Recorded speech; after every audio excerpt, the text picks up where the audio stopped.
Kebetulan saya itu kayak apa ya? Apa ya? Apa nih? Alergi dingin.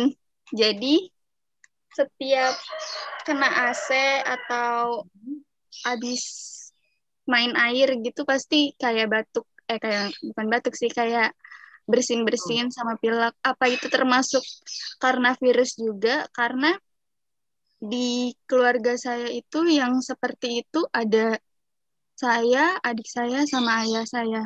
Itu apa itu termasuk virus juga atau apa bisa keturunan atau gimana, Ibu? Terima kasih. Iya. Baik, terima kasih Kak Anies pertanyaannya ya, mewakili mungkin ya. Kadang-kadang apakah virus itu juga menurun turunan gitu ya? Saya nggak paham juga nih. Eh, Mungkin sambil nunggu teman-teman yang lain boleh ya bertanya, tapi mungkin kita langsung saja untuk ditanggapin.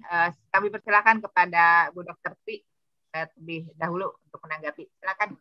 Ya, terima kasih. Ya, pertanyaannya dari Ade Anis tadi ya. Jadi apakah virus itu menurun? Memang virus tidak menurun ya. Jadi dia bukan penyakit turunan ya, tapi memang kalau ada yang terinfeksi, kenapa yang lain bisa? Itu karena akibat penularan ya, tapi dia bukan turunan ya. Misalnya gini, ibu yang terkena hepatitis, kemudian anaknya kok juga kena hepatitis, ya itu karena bukan keturunan tapi dia tertular. Ya kalau ibu hamil misalnya pada saat persalinan, jadi ada darahnya yang kena ke bayi dan sebagainya, gitu ya. Atau ada kita misalnya ada taruhlah COVID gitu ya, kemudian kok yang lain bisa kena. Gitu.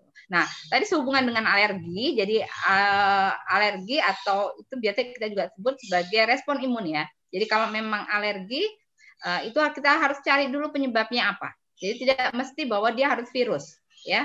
Bisa juga itu adalah respon imunitas tubuh kita, ya, yang lebih berlebihan, gitu ya. Jadi dia lebih sensitif. Jadi disebut dengan reaksi hipersensitivitas. Jadi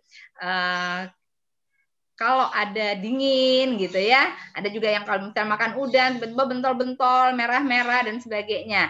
Nah, ini biasanya sifat hipersensitivitas ini bisa memang diturunkan ya. Jadi karena itu kan sifat itu kan ada di jadi rangkaian materi genetik kita ya, di DNA itu kita peroleh dari ayah dan ibu ya.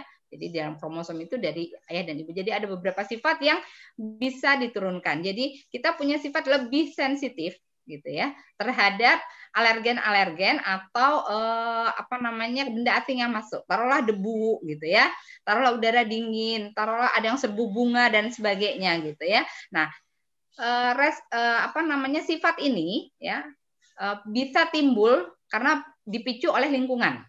Jadi ada yang membawa tapi tidak kelihatan gitu, ya. Dia tidak berdampak karena mungkin lingkungannya mendukung, jadi dia tidak ada timbul reaksi alergi. Tapi kalau lingkungan tidak mendukung, kemudian ditambah daya imunitas yang menurun, maka sifat yang kita punya ini akan keluar atau terlihat, gitu ya. Jadi memang harus dicari dulu apakah benar karena virus atau memang karena reaksi imunitas kita yang lebih tinggi sedikit. Jadi tadi disebutkan kalau ada yang hiper gitu ya, respon imun kita maka hipersensitivitas maka timbul reaksi alergi. Jadi memang harus dilakukan pemeriksaan dulu untuk membuktikan ya apakah benar karena virus atau tidak gitu ya.